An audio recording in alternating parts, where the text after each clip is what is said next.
नमस्कार दोस्तों, स्वागत है आप सभी का झाला एकेडमी पर, आपके अपने YouTube चैनल पर।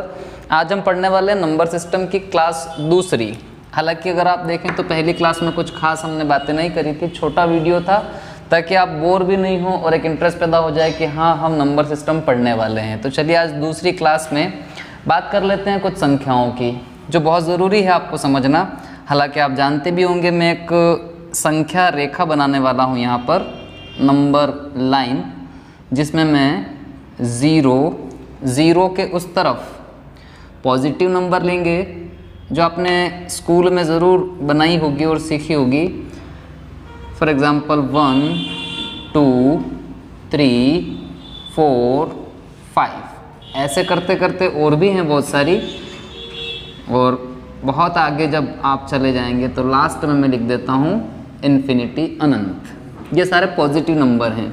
इस तरफ आपने बनाई होगी -1 -2 -3 4 5, और ऐसे ही आगे जब आप बढ़ें बहुत आगे, जहाँ से आप आ भी नहीं सकते उसकी बोल रहा हूँ मैं, तो यहाँ पर भी आप करेंगे अनंत। ये पॉजिटिव के लिए है और ये वाला नेगेटिव के लिए। इस लाइन से आपको ये समझ में आ जाएगा कि हम लोग जो 3 परिभाषाएं याद करते हैं, प्राकृत संख्या, पूर्ण संख्या और पूर्णांक संख्या, उनके बारे में आप यहाँ से पता कर सकते हैं। मैं आपको यदि इन्हीं संख्याओं को लेकर बताऊं कि पॉजिटिव नंबर में 1 से स्टार्ट करें और अनंत तक चले जाएं, तो ये हो जाएंगे आपकी प्राकृत संख्याएं। हिंदी में आप बोलते हैं इनको प्राकृत संख्याएं, और यदि आप इंग्लिश मीडियम के हैं तो आप इनको बोलते हैं नेचुरल नंबर्स, प्राकृत संख्याएं या नेचुरल नंबर्स। अब मान लीजिए इसमें मैं 0 भी ऐड कर लूं, तो 0 ऐड करने के बाद अब ये प्राकृत की कैटेगरी से निकलकर पूर्ण संख्याएं कहलाएंगी। हिंदी में तो मैं आपको पूर्ण संख्याएं ही लिखूंगा, लेकिन इंग्लिश में आप इनको होल नंबर्स बोलते हैं। तो ये जो आपको चौकोर डब्बा दिखाई दे रहा है, इसका नाम आप लिखेंगे पूर्ण संख्याएं, पूर्ण संख्याएं। इंग्लिश वाले स्टूडेंट लिखें आप होल नंबर्स। अच्छा, 2 बातें समझ में आ गई होगी, 2 परिभाषाएं खत्म हो गई। अब तीसरी परिभाषा की यदि बात करें तो इस बार हम सारे जो भी हमने नंबर लाइन बनाई थी उसके सारे नंबर इंक्लूड कर लेते हैं, सम्मिलित कर लेते हैं, तो हम लोग पहुंच जाएंगे तीसरी परिभाषा पर, जिसे हम कहते हैं इंटीजर्स, पूर्णांक संख्याएं। तो ये जो सबसे बड़ा चौकोर खाना है उसका नाम लिखेंगे आप पूर्णांक संख्याएं। तो एक नंबर लाइन ने आपको 3 परिभाषाएं रिमाइंड करा दी है, याद करा दी है। इंटीजर नंबर्स या इंटीजर्स बोलते हैं इनको, इंग्लिश मीडियम हिंदी मीडियम दोनों को ये 3 परिभाषाएं सदैव से याद रखनी है।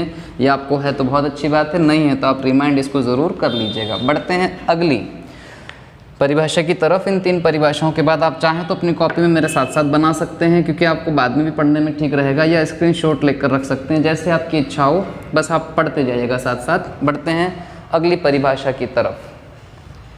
नेक्स्ट जो परिभाषा है वो बहुत ज़्यादा पूछी जाती है, कई बार उस पर क्वेश्चन आए हैं।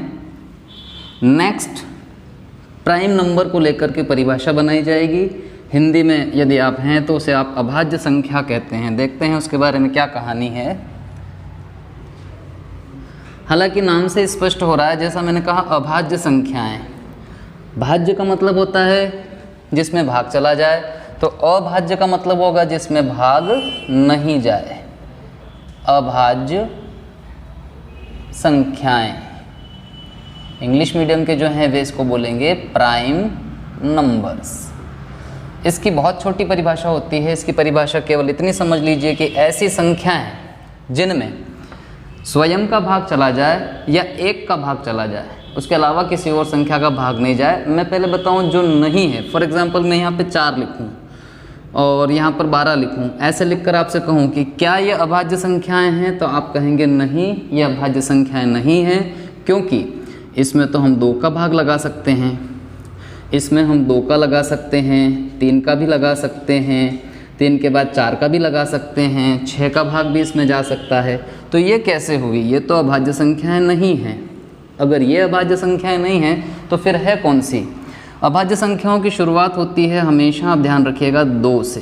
पहले अभाज्य संख्या होती है 2, 2 के बाद 3, 3 के बाद 5, 7, 9 नहीं लूँगा मैं क्योंकि 9 में 3 का भाग चला जाता है। ऐसे ही आगे बढ़ते जाएंगे तो आपको अभाज्य संख्याएं मिलेंगी। बस छोटी सी परिभाषा है कि जिसमें भाग नहीं जाता है किसी दूसरी संख्या का। अब यहाँ देखिएगा, 1 के लिए आप एक बात और ध्यान रखिएगा, 2 के लिए, कि ये जो 2 लिखा है ये एकमात्र ऐसी अभाज्य संख्या है जो कि सम संख्या की कैटेगरी में आती है। सम अर्थात इवन नंबर, इकलौता ऐसा नंबर है जो सम संख्या है, इवन नंबर है, लेकिन फिर भी ये क्या है? अभाज्य संख्या। उम्मीद करता हूँ मेरी बात आपके समझ में आ गई होगी। बढ़ते हैं अगली परिभाषा की, और ये चौथी परिभाषा आपने देखी थी क्योंकि 3 तो नंबर लाइन पर क्लियर हो गई थी और ये थी चौथी। 5वीं परिभाषा की ओर बढ़ते हैं, देखते हैं 5वीं परिभाषा हमें क्या देखनी है। 5वीं परिभाषा आपके लिए है कि आपने एक नाम सुना होगा, फॉर एग्जाम्पल मैं यहाँ पे लिखता हूँ को प्राइम नंबर, पहले मैं हिंदी में लिख देता हूँ सह अभाज्य संख्या, अर्थात को प्राइम नंबर्स। को प्राइम नंबर्स पर जाने से पहले एक बात और दिमाग में आ गई है कि जो आपने अभाज्य संख्याएं पढ़ी है उस पर कई बार क्वेश्चन बने हैं। 2-3 क्वेश्चन जैसे 1 लाइन फैक्ट में आते हैं तो मैं यहाँ लिख दूँ ताकि परीक्षा में यदि आ जाए तो आप आसानी से उनको सॉल्व कर पाएँ। देखते हैं ऐसे 2-3 क्वेश्चन कौन से बने हैं। ये अनंत तक थी। हाँ, पहला क्वेश्चन तो इन्होंने ये पूछा हुआ है कि बताइए 100 तक की गिनती में कितनी अभाज्य संख्याएं होती है। तो 100 तक की गिनती में अभाज्य संख्याएं होती है 25। ये आंसर रहता है। इसको 1 लाइन फैक्ट पर आप याद रखिएगा। यदि इस प्रश्न के अंतर्गत और भी प्रश्नों की बात की जाए तो कभी कभी ऐसे भी पूछ लेते हैं कि 1 से 25 तक कितनी अभाज्य संख्याएं होती है। अगर 1 से 25 तक अभाज्य संख्याएं पूछे तो आप याद रखिएगा 1 लाइन फैक्ट है 9 अभाज्य संख्याएं होती है। आप इसको लिखकर भी निकाल सकते हैं, पर मैं चाहता हूं कि आप 1 लाइन फैक्ट पर याद रखें ताकि आपके समय की बचत हो सके। पहला प्रश्न ये था 100 तक में कितनी अभाज्य संख्या है, दूसरा ये रहा। इसी प्रकार तीसरा प्रश्न जो विगत परीक्षाओं में पूछे गए हैं उनमें यह भी पूछा गया था कि 25 से 50 तक में कितनी अभाज्य संख्याएं होती है। तो इसका 1 लाइन फैक्ट पर आप याद रखें 6।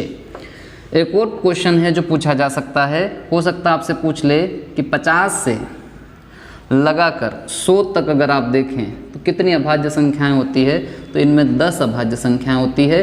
अगर आप गौर करें तो 9, 6, 15, 10, 25, तो 1 से लेकर 100 तक में जो ऊपर बात हुई थी 25, और इस प्रकार से टुकड़े में पूछे तो आप इन 4 बातों को अपने दिमाग में बिठा लीजिएगा, याद कर लीजिएगा। बढ़ते हैं आगे। मैं बात कर रहा था आपसे 5वीं परिभाषा की, जिसका आपने हेडिंग जिसकी लिखी है सह अभाज्य संख्याएं, यानी कि को प्राइम नंबर्स। यदि मैं यहाँ पे लिखता हूँ 4 और 5 और आपसे कहूँ कि ये सह अभाज्य संख्या है तो आप कहेंगे बिल्कुल सही बात है कि ये सह अभाज्य संख्या है। कई बार हम लोग कन्फ्यूज हो जाते हैं कि सह अभाज्य का मतलब है कि वो अभाज्य होनी चाहिए, लेकिन यहाँ पर देखें तो 4 अभाज्य नहीं है, फिर भी यह जो जोड़ा है, क्योंकि सह अभाज्य संख्याओं में आप ये सदैव याद रखें इसमें पैर बनते हैं, जोड़े बनते हैं। यह जो जोड़ा है सह अभाज्य। लेकिन पता कैसे चलेगा कि यह सह अभाज्य है? इसका एक तरीका है, आप सदैव ध्यान रखें कि वे 2 संख्याएं जिनका HCF 1 होता है वे आपस में सह अभाज्य कहलाती हैं। बात पर और गौर करें। HCF 1 का मतलब होता है 4 से आप 5 को डिवाइड नहीं कर सकते, 5 से आप 4 को नहीं कर सकते, यानी कि दोनों ऐसी संख्याएं हैं जिनमें कोई भी फैक्टर कॉमन नहीं आता है। कहने का मतलब ये है कि अगर मैं 4 को फैक्टर के रूप में लिखूं तो इस प्रकार से लिखा जाएगा, और 5 को यदि फैक्टर के रूप में लिखूं तो केवल 5 का ही भाग जाएगा। तो इनमें कोई भी कॉमन नहीं, 2 2 यहाँ 5। इसी प्रकार यदि कभी आपसे पूछ लिया जाए कि बताइए 12 के लिए सह अभाज्य संख्याएं क्या होगी, तो आप सदैव ध्यान रखिए, ऐसा नहीं कह सकता मैं कि 2 और 6 ये दोनों सह अभाज्य है। ऐसा क्यों नहीं कह सकता? क्योंकि जो ऊपर बात हुई दोनों में एक दूसरे का भाग नहीं जाना चाहिए, लेकिन यहाँ तो जा रहा है, 2 का भाग 6 में जा सकता है और इनमें कॉमन फैक्टर है। क्वेश्चन बना था कि 12 के लिए सह अभाज्य संख्याओं का जोड़ा क्या होगा, तो आपको सदैव ध्यान रखना है कि ऐसी स्थिति में आप लोग ये ना बोलकर आप बोलेंगे ये तो गलत है। सही क्या है? तो 12 के लिए यदि सह अभाज्य संख्याएं निकाली जाए तो वो होगी 3 और 4। ये होता है 3 चौक 12। और मज़े की बात, ये दोनों एक दूसरे से विभाजित नहीं होते हैं, इनका HCF 1 होता है। मैं उम्मीद करता हूँ कि मैं जो बात समझाना चाह रहा था वो आपके समझ में आई होगी। बात को आगे बढ़ाते हैं। 5वीं परिभाषा भी खत्म हो गई है। परिभाषा नंबर 6 देखते हैं। 6ठे नंबर पे कौन सी परिभाषा है। मैं चाहता हूँ कि आप इसको साथ साथ नोट डाउन करते जाइएगा, ताकि जब भी आप इसको दोबारा पढ़ें तो आपके पास लिखा होगा तो आपको आसानी से रिमाइंड हो जाएगा और लंबे समय तक आपको याद भी रहेगा।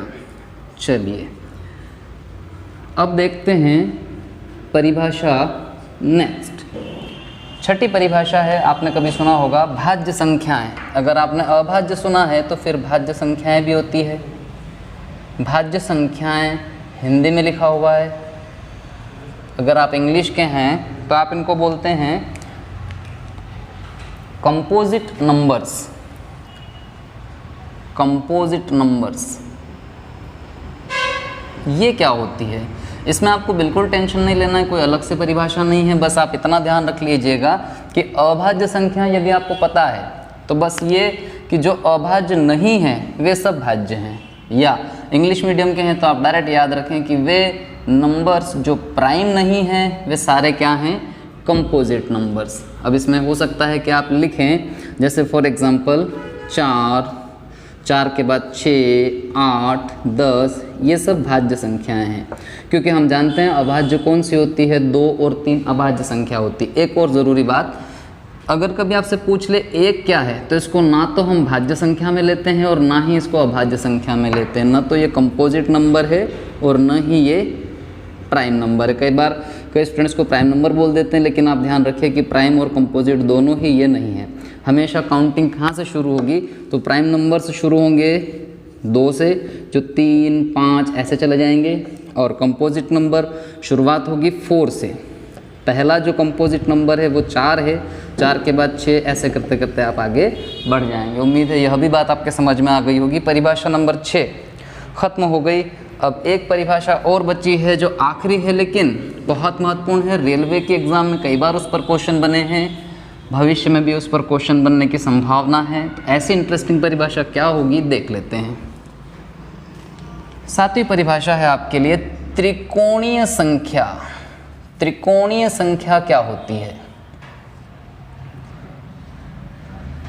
हो सकता है कि आपको पहले से पता हो, बहुत अच्छी बात है। यदि नहीं पता तो अभी इसको हम समझने वाले हैं।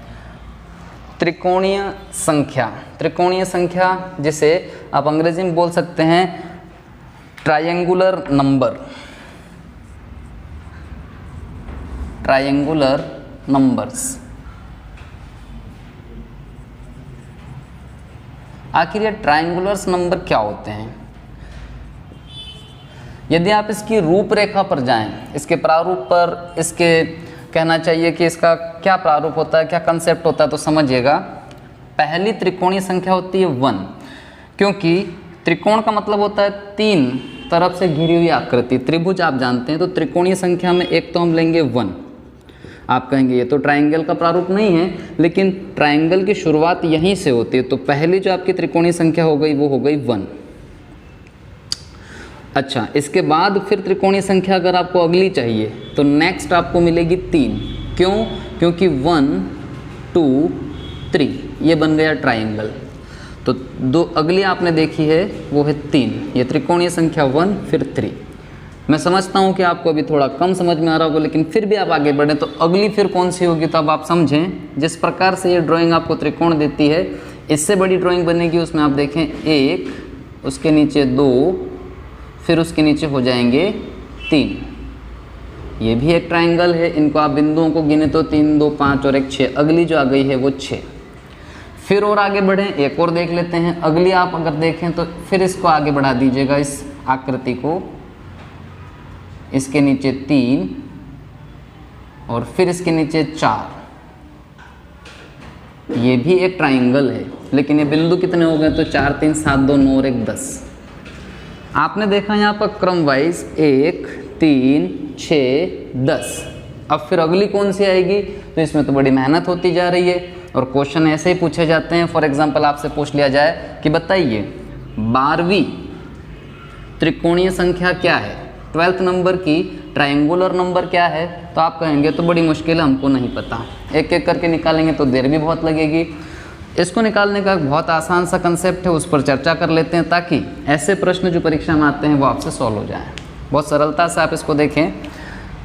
त्रिकोणीय संख्या समझने के लिए थोड़ी सी लिंक से हटकर बात यदि मैं करूं तो आपने कभी ये सुना होगा कि n प्राकृत संख्याओं का योग, n प्राकृत संख्याओं का योग, इंग्लिश वाले इसको बोलते हैं सम ऑफ n नेचुरल नंबर्स। ये आपने ज़रूर सुना होगा मैथ्स में। इसमें लिखा जाता है n+1/2। ये फॉर्मूला है जिससे आप n प्राकृत संख्याओं का योग प्राप्त कर सकते हैं। सम मिल सकता है आपको n नेचुरल नंबर्स का। अब आप कहेंगे इसका इससे क्या संबंध है, तो बहुत सरल सा संबंध है। आपको जोन सी भी प्राकृत संख्या चाहिए इसमें वैल्यू पुट कीजिए, आपका आंसर आ जाएगा। जैसे यहाँ आप अटक गए थे, 12वीं आपको संख्या नहीं मिल रही थी त्रिकोणीय, वो यहाँ से मिल जाएगी। आप इसमें n की जगह 12 पुट करें, आंसर आ जाएगा। देखिए कैसे, n का मतलब हुआ 12, फिर n+1 लिखा है, इनटू में चल रहा है ब्रैकेट का मतलब, तो मैं डायरेक्ट लिखूँगा 12 × 13 और डिवाइडेड बाई 2। मुझे यहाँ से मिला 2 × 12 और मुझे संख्या के रूप में जो आंसर प्राप्त हुआ वो मुझे कितना प्राप्त हुआ, तो देखिएगा 6 × 3 = 18, 6 × 6 = 7, 13 × 78। ये है मेरा आंसर। जो मुझे ये प्रश्न परेशान कर रहा था उसका आंसर मैंने निकाल दिया। अब आप कहेंगे क्या ये बिल्कुल सही है? हाँ बिल्कुल सही है, इसको आप प्रूव कर सकते हैं। जैसे मैंने कहा पहली जो त्रिकोणीय संख्या है वो 1, तो क्या पहली संख्या भी इससे आ जाती है? बिल्कुल आ जाती है। आप वैल्यू पुट करके देखें, यदि ये 1 सही है तो इससे आना चाहिए। देखिएगा पहली प्राकृत संख्या चाहिए तो n का मान 1 × 1+1 अर्थात 2 डिवाइडेड बाई 2, काट दिया, आंसर आया 1। यही तो थी। क्या ये भी मिल जाएगा? बिल्कुल मिल जाएगा। दूसरी प्राकृत संख्या के लिए आप इसको मिटा के देखें, इसका वैल्यू रखें 2 और 1 3 डिवाइडेड बाई 2, 3। देखो यही तो थी। क्या फिर तीसरी प्राकृत संख्या मिल जाएगी? बिल्कुल मिल जाएगी। आप यहाँ पे वैल्यू पुट करें, 3 और 1 4 डिवाइडेड बाई 2, 2 2 = 4, 2 3 6। हाँ यही तो थी। क्या ये भी? हाँ, ऐसे सारी संख्याएं आपको मिल सकती है। मैं उम्मीद करता हूँ कि जो परिभाषा नंबर 7 है उससे परीक्षा में जो आने वाले प्रश्न हैं वो आपको समझ में आ गए होंगे। तो ये 7 परिभाषाएं आपने देखी है। फिलहाल मैं वीडियो को यहाँ विराम देता हूँ ताकि बहुत ज़्यादा बड़ा नहीं बने, आप बोर ना हो, और अगले वीडियो में फिर मुलाकात होगी। तब तक के लिए मुस्कुराते रहें।